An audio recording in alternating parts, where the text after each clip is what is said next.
जय हिंद बच्चों, star education point के फिजिक्स ऑनलाइन क्लास में आपका स्वागत है।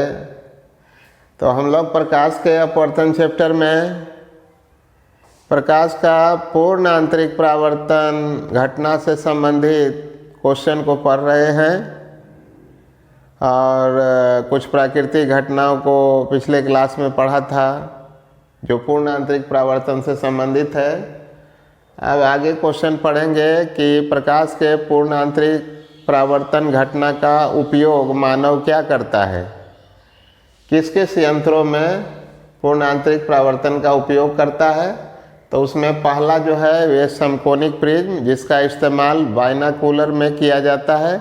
बाइनोकुलर का हिंदी द्विनेत्री, ये द्विनेत्री क्या है।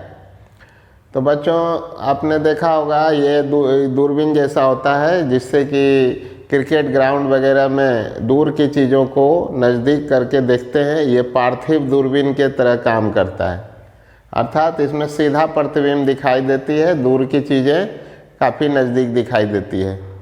तो इसे बाइनोकुलर कहते हैं अंग्रेजी में। तो उसमें इस समकोणिक प्रिज्म का इस्तेमाल होता है। ये समकोणिक क्या है और प्रिज्म क्या है, पहले तो बच्चों आपको प्रिज्म भी समझना होगा। प्रिज्म को हिंदी में अधिकांशतः त्रिपार्श कहा जाता है, त्रिपार्श। तो आइए पहले समझ लेते हैं तब आगे बढ़ते हैं हम लोग। पहले बात करते हैं प्रिज्म हिंदी में भी प्रिज्म लिखते हैं बच्चों, लेकिन हिंदी नाम क्या है, त्रिपार्श्व। ऐसे अंग्रेजी में बच्चों इसको प्रिज्म कहा जाता है, ऐसा। तो थोड़ा समझ लेते हैं पहले कि ये प्रिज्म है क्या, किसको कहते हैं प्रिज्म।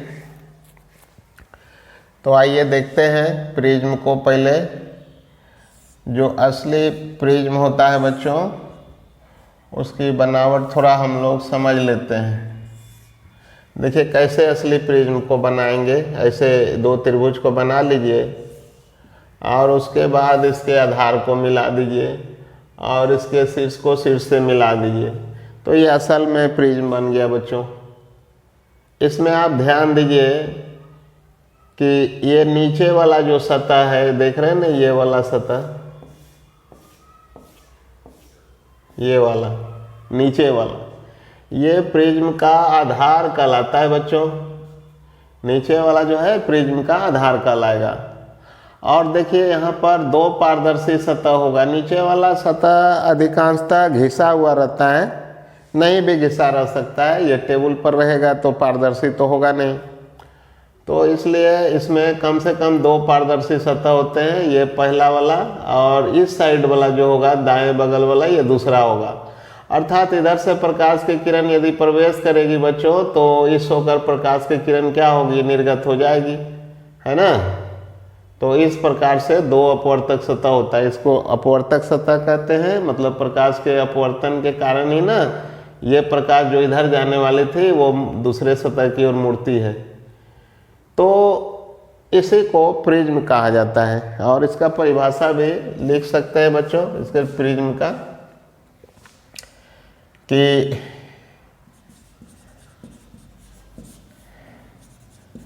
किसी कोण पर झुके हुए तीन समतल सतहों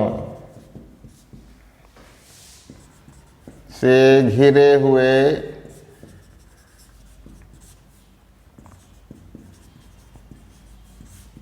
माध्यम को त्रिपार्श्व या प्रिज्म कहा जाता है। हिंदी में लिख देते हैं प्रिज्म।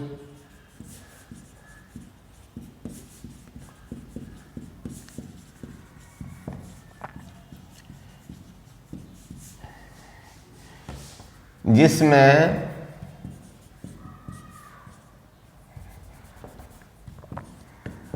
दो समतल सतह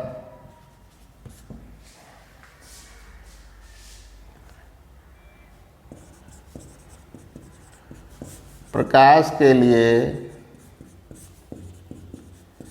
पारदर्शी होते हैं जबकि तीसरे अपारदर्शी सतह को प्रिज्म का आधार, अंग्रेजी में बेस कहेंगे बच्चों, आधार कहा जाता है। तो नीचे वाला तो आधार कहा, लेकिन जो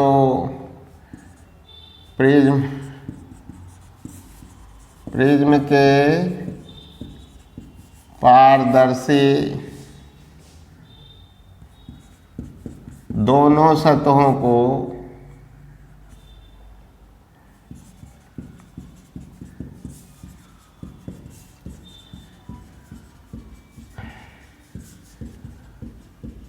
अपवर्तक सतह कहा जाता है। तो ये दोनों सतह जो है, पहला वाला और दूसरा वाला, जिधर से प्रवेश कर रही है प्रकाश किरण ना, जिधर से ये निर्गत हो रही है, ठीक ना, ये दोनों सतह का नाम क्या है बच्चों? अपवर्तक सतह। ठीक, ये है।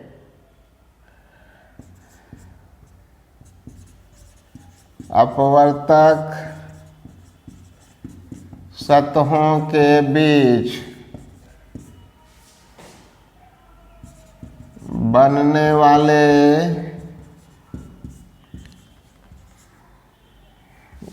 सीधा लिख देते हैं, बनने वाले कोण, इस कोण का नाम ज़्यादातर बच्चों ए के द्वारा सूचित किया जाता है। ये दोनों कोण सेम ही होगा। बनने वाले कोण ए को प्रिज्म का शीर्ष कोण या प्रिज्म का अपवर्तक कोण कहा जाता है।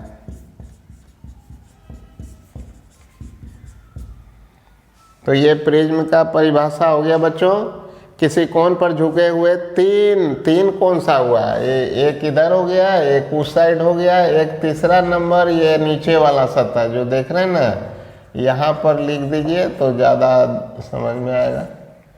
तीसरा हुआ 1 नंबर, 2 नंबर और नीचे वाला 3 नंबर। ये बाएं दाएं भी होता है, लेकिन उसका वहाँ पर काउंटिंग नहीं करते हम लोग। तो यहाँ पर लिखा गया है कि इसमें 2 समतल सतह प्रकाश के लिए पारदर्शी हैं या होते हैं,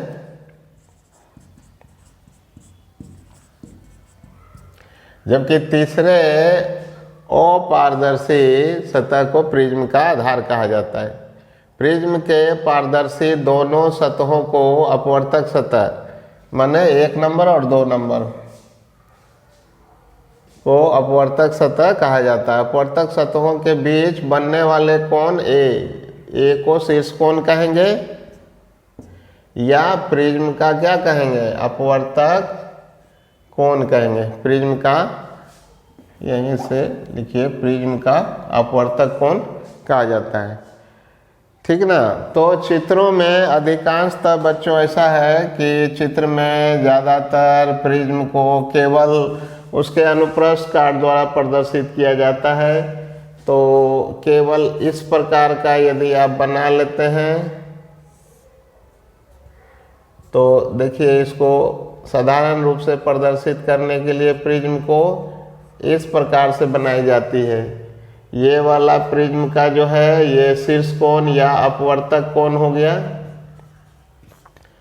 ये अपवर्तक कोण हो गया बच्चों, और ये आधार हो गया, और ये अपवर्तक सतह हो गया, सतह नंबर 1 हो गया, ये सतह नंबर 2 हो गया। इधर से प्रकाश किरण प्रवेश करेगी और इधर से प्रकाश की किरण क्या होगी? निर्गत हो जाएगी। या इधर से प्रवेश कराइएगा तो उधर से निर्गत होगा। तो प्रिज्म को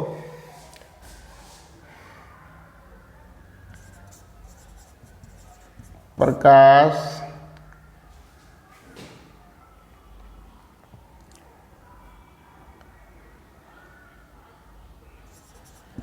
के अपवर्तन घटना में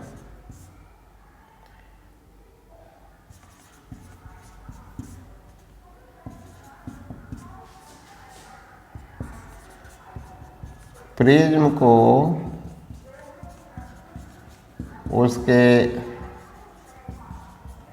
अनुप्रस्थ काट द्वारा दिखाया जाता है।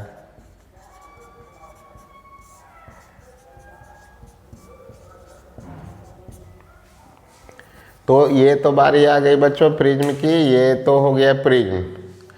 अब जो मेरा असली चीज़ था कि समकोणिक प्रिज्म किसे कहेंगे, तो बच्चों ये आसान है। वैसा प्रिज्म जिसका ये जो अपवर्तक कोण है ये वो 90 डिग्री हो, ये दोनों जो है अपवर्तक सतह एक दूसरे के लंबवत झुके हुए हों, तब वैसे प्रिज्म को समकोणिक प्रिज्म कहा जाता है। ठीक ना। तो और फिर उसका उपयोग भी बतलाना है। ठीक है, तो आइए यहाँ पर लिखते हैं।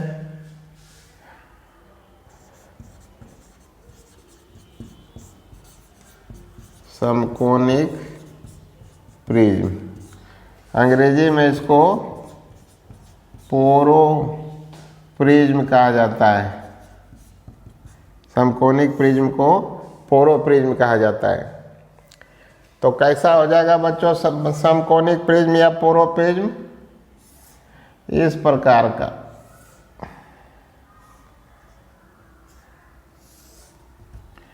ये वाला जो कोण होगा बच्चों, ये वाला A बराबर 90 डिग्री हो जाएगा, तब इस प्रिज्म को क्या कहेंगे?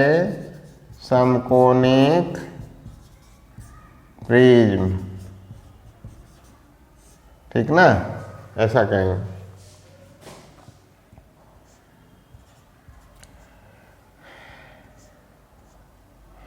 तो यहाँ पर लिख देंगे सीधा शॉर्ट में कि 90 डिग्री अपवर्तक कोण वाले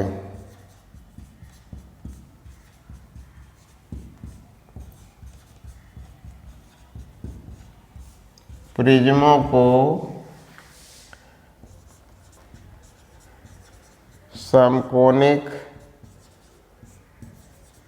प्रिज्म कहा जाता है।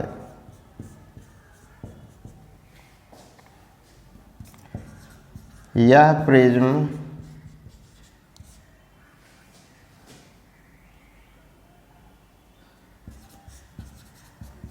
प्रकाश के पूर्ण आंतरिक परावर्तन की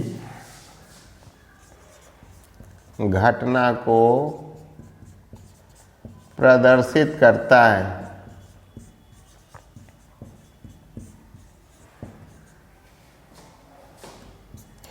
बच्चों समकोणिक प्रिज्म जो है 90 डिग्री अपवर्तक कोण वाले प्रिज्म को हम लोग समकोणिक प्रिज्म कहेंगे, और यह प्रिज्म प्रकाश के पूर्णांतरिक परावर्तन की घटना को प्रदर्शित करेगा। और अधिकांशतः प्रिज्म बच्चों कांच का ही बना होता है। ठीक ना। और कांच के लिए, साधारण कांच के लिए भी जानते हैं आप कि क्रांतिक कोण का मान लगभग 42 डिग्री होता है। तो 42 डिग्री से अधिक यदि कोण परावर्तित होगा तो उस प्रकाश का क्या होगा? पूर्ण आंतरिक परावर्तन हो जाएगा। तो पूर्ण आंतरिक परावर्तन घटना को ये प्रदर्शित करता है। और आपको पता है बच्चों कि पूर्ण आंतरिक परावर्तन जब भी होती है प्रकाश का, तो प्रकाश की तीव्रता में कोई भी बदलाव नहीं होता है।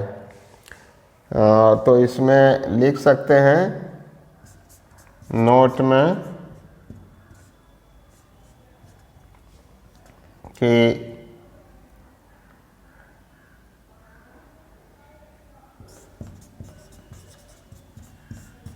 समकोणिक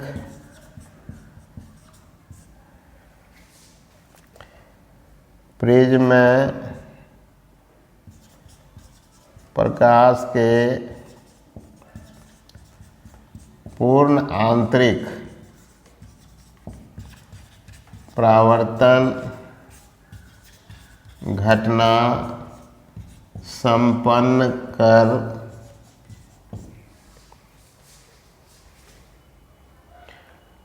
बाहर की ओर प्रिज्म से निर्गत माने निकलने वाले, निर्गत होने वाले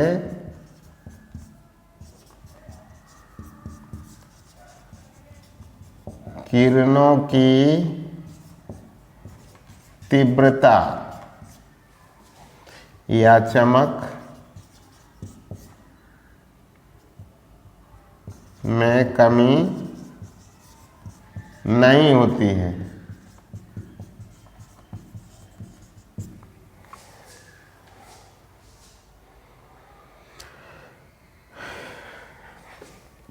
अतः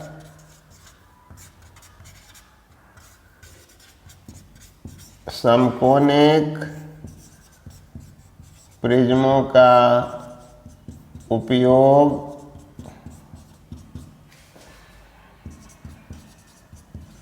प्रकाश किरणों को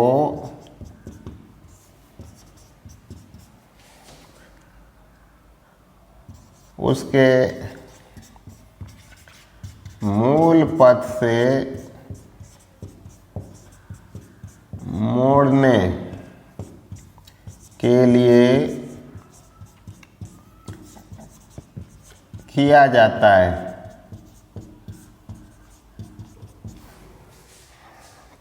समकोणिक प्रिज्म में प्रकाश के पूर्ण आंतरिक परावर्तन घटना संपन्न कर बाहर की ओर प्रिज्म से निर्गत होने वाले किरणों की तीव्रता में कमी नहीं होती है। अतः समकोणिक प्रिज्मों का उपयोग प्रकाश किरणों को उसके मूल पथ से मोड़ने के लिए किया जाता है बच्चों।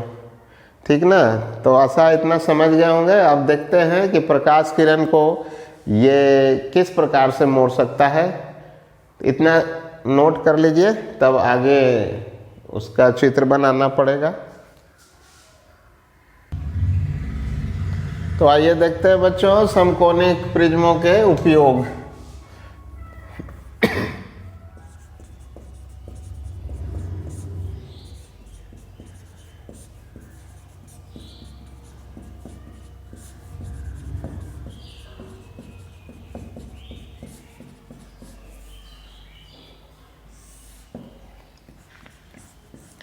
पहला नंबर,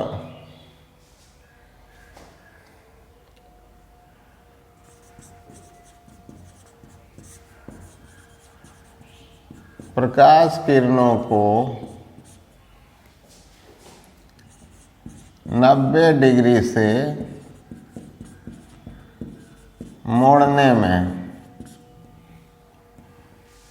तो प्रकाश को 90 डिग्री से मोड़ा जा सकता है बच्चों। आइए देखते हैं ये पहला नंबर चित्र।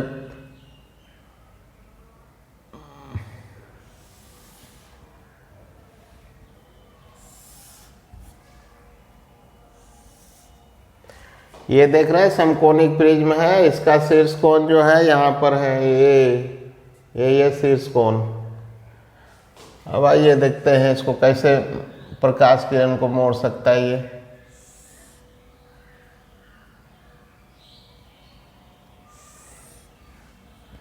ये देखिए बच्चों,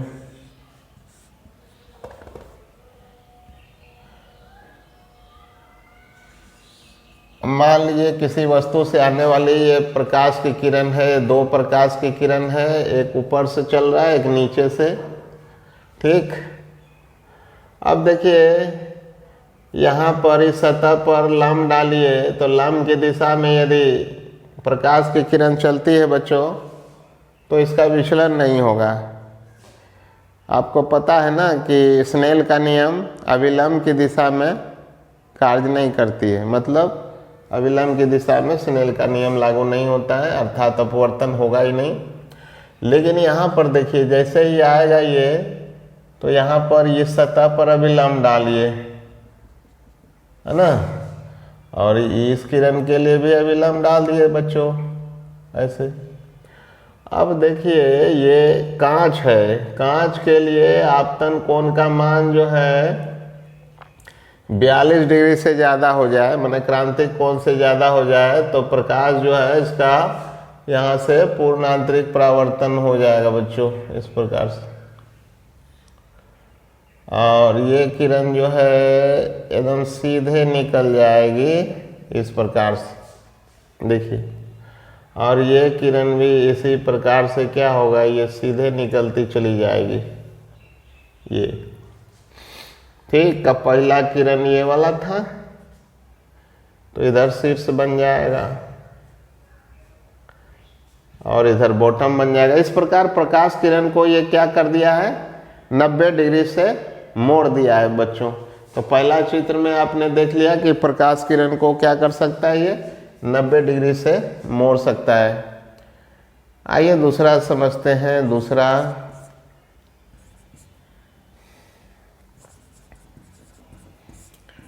प्रकाश किरणों को 180 डिग्री से मोड़कर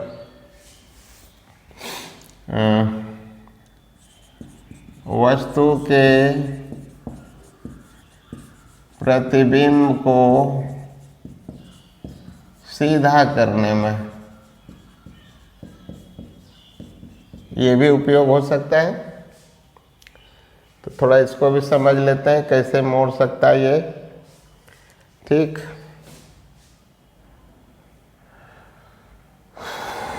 यहीं पर बनाते हैं इसको, दूसरा नंबर चित्र को।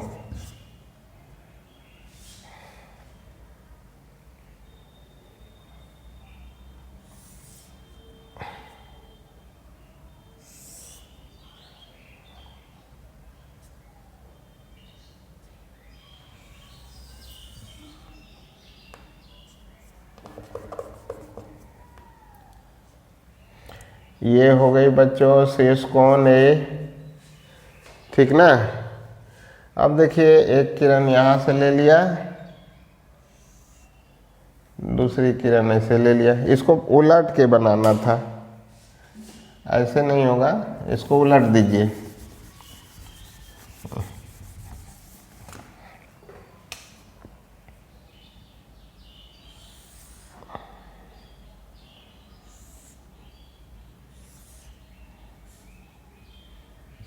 ये शीर्ष कोण हो गया।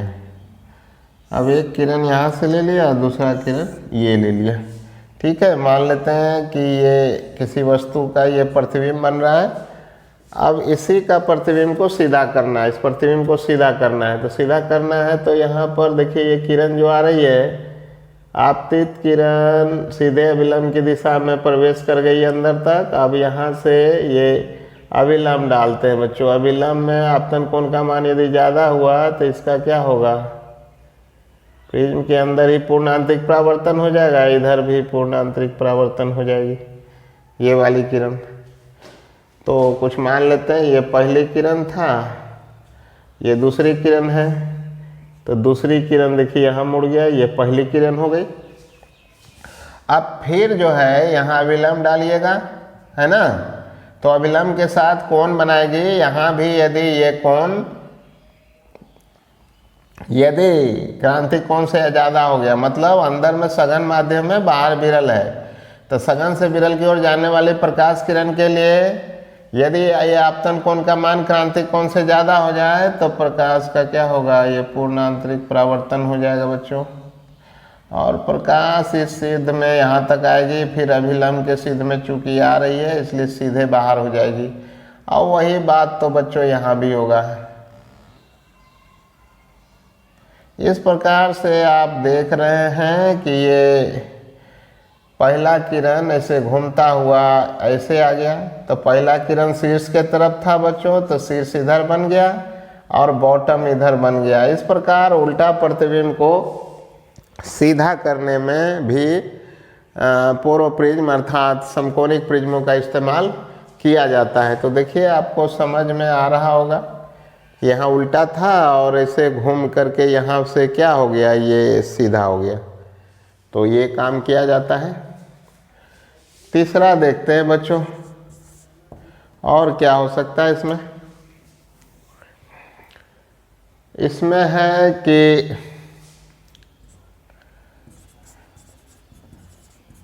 प्रकाश किरणों की दिशा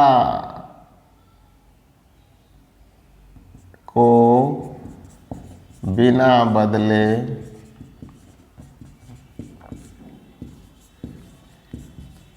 प्रतिबिंब को सीधा करने में ये भी उपयोग हो सकता है। तो इसको भी थोड़ा समझते हैं बच्चों।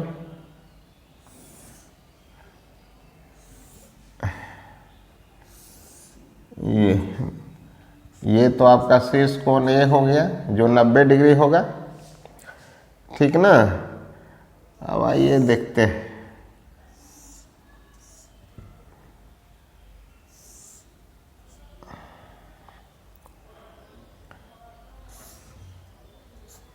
यहाँ भी मान लीजिए बच्चों एक उल्टा प्रतिबिंब है, जहाँ से प्रकाश की किरण क्या हो रही है, ये प्रिज्म की ओर जा रही है। तो यहाँ आते ही बच्चों यहाँ पर अभिलंब डालिएगा, तो इसका पहले तो क्या होगा, अपवर्तन होगा, है ना, इधर की ओर अपवर्तन होगी। आइए इसको बनाते हैं और देखते हैं कि कैसा ये चित्र बनता है। तो यहाँ से ये क्या करेगा, ऐसे मुड़ जाएगा, ये भी यहाँ से क्या होगा, ऐसे मुड़ जाएगी।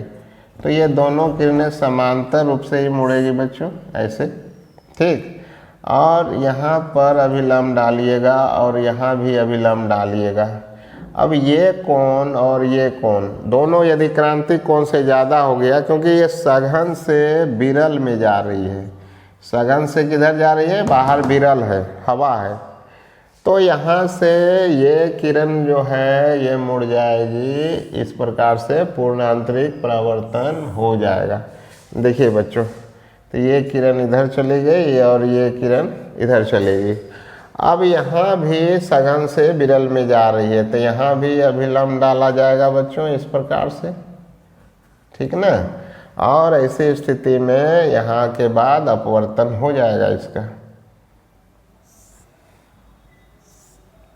देखिए इस प्रकार से ये बाहर आ गई। तो देखिए यहाँ पर पहला किरण ये नीचे नीचे जा रहा है, ऊपर हो गया। देखिए पहला किरण ऊपर हो गया और ऊपर वाला किरण जो था, पहला किरण शीर्ष के तरफ था। तो इस प्रकार देख रहे हैं कि ये प्रतिबिंब जो है प्रिज्म से गुजरने के बाद ये किरण पलट गया है, इसलिए प्रतिबिंब सीधा हो जाता है। और बिना प्रकाश के अवशोषण के ये प्रिज्म को क्या कर सकता है, सीधा कर सकता है। अभी नोट लिखा था आपको कि प्रकाश के पूर्ण आंतरिक परावर्तन होने पर प्रकाश की तीव्रता में कोई भी फर्क नहीं आती है, ठीक ना। तो ये सारा काम कहाँ किया जाता है, किस यंत्र में बच्चों, तो बाइनोकुलर में। तो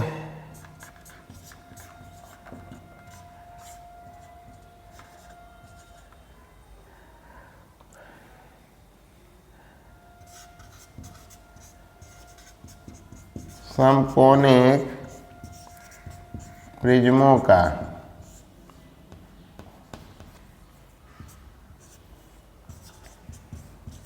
उपयोग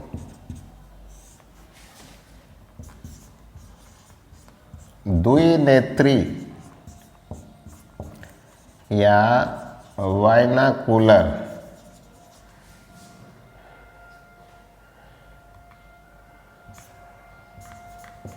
में किया जाता है, या हिंदी में लिख देते हैं बाइनोकुलर। अंग्रेजी देखने में दिक्कत हो आपको तो देखिए हिंदी में ही याद रखिएगा, द्विनेत्री, अंग्रेजी में बाइनोकुलर कहते हैं, उसी में किया जाता है। तो बच्चों आशा है कि आपने समझ लिया होगा कि किस प्रकार से ये सब होती है। और ये इसमें भाग मूल चीज़ है प्रकाश का पूर्णांतरिक परावर्तन। तो देखिए यहाँ पर जो दोनों सतह देख रहे हैं, यहाँ पर हुआ है अपवर्तन, अपवर्तन हुआ है, विरल से सघन में जाए, तो यहाँ भी अपवर्तन हुआ। लेकिन यहाँ पर जो ये दोनों सतह देख रहे हैं, यहाँ पर हुआ है पूर्ण आंतरिक परावर्तन, माने सघन से आने वाली प्रकाश सघन में ही लौटा है। तो यहाँ देखिए पूर्णांतरिक परावर्तन, यहाँ भी देखिए इस सतह पर पूर्ण आंतरिक परावर्तन हो गया है यहाँ पर, और यहाँ भी देखिए यहाँ हुआ है पूर्णांतरिक परावर्तन, यहाँ भी पूर्णांतरिक परावर्तन, यहाँ पूर्णांतरिक, यहाँ पूर्णांतरिक, तो इधर भी हो गया पूर्ण आंतरिक परावर्तन और इसमें भी पूर्ण आंतरिक परावर्तन।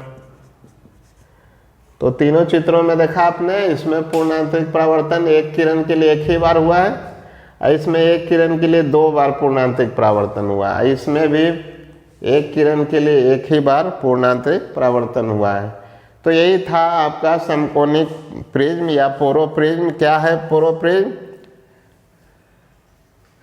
वैसा प्रिज्म जिसका अपवर्तक कोण 90 डिग्री का हो, समकोणिक प्रिज्म कहते हैं। उपयोग क्या करते हैं इसको? तो इसका उपयोग पूर्णांतरिक परावर्तन के सिद्धांत पर आधारित है, इसलिए ये प्रकाश के किरण को मोड़ सकता है, और मोड़ने पर प्रकाश की किरणों की तीव्रता अर्थात चमक में कोई भी फर्क नहीं आता। ये प्रकाश किरण की तीव्रता का अवशोषण नहीं करता है, इसीलिए इसका उपयोग द्विनेत्री या बाइनोकुलर में किया जाता है। मोड़ते हैं कैसे कैसे? तो देखिए 3 विधियां प्रकाश किरण को मोड़ने के लिए बताई गई है, इन्हीं तीनों विधियों का उपयोग किया जाता है। तो ऐसा है बच्चों, इसको आपने समझ लिया होगा, और ये पूरी तरह पूर्णांतरिक परावर्तन के उपयोग का ही उदाहरण है। अगला क्वेश्चन इम्पोर्टेंट क्वेश्चन होगा। अगला क्वेश्चन भी प्रकाश के पूर्ण आंतरिक परावर्तन के सिद्धांत पर आधारित है, वो है ऑप्टिकल फाइबर। तो ऑप्टिकल फाइबर को ज़रूर पढ़िएगा, परीक्षा में ज़रूर आती है। उसमें ऑब्जेक्टिव भी आता है कि प्रकाश के पूर्ण आंतरिक परावर्तन से संबंधित, अर्थात जो ऑप्टिकल फाइबर है वो किस सिद्धांत पर कार्य करता है? तो प्रकाश के पूर्ण आंतरिक परावर्तन के सिद्धांत पर। तो इसको तैयार कीजिए, तब आते हैं अगले क्लास में उसको लेकर। आपका धन्यवाद।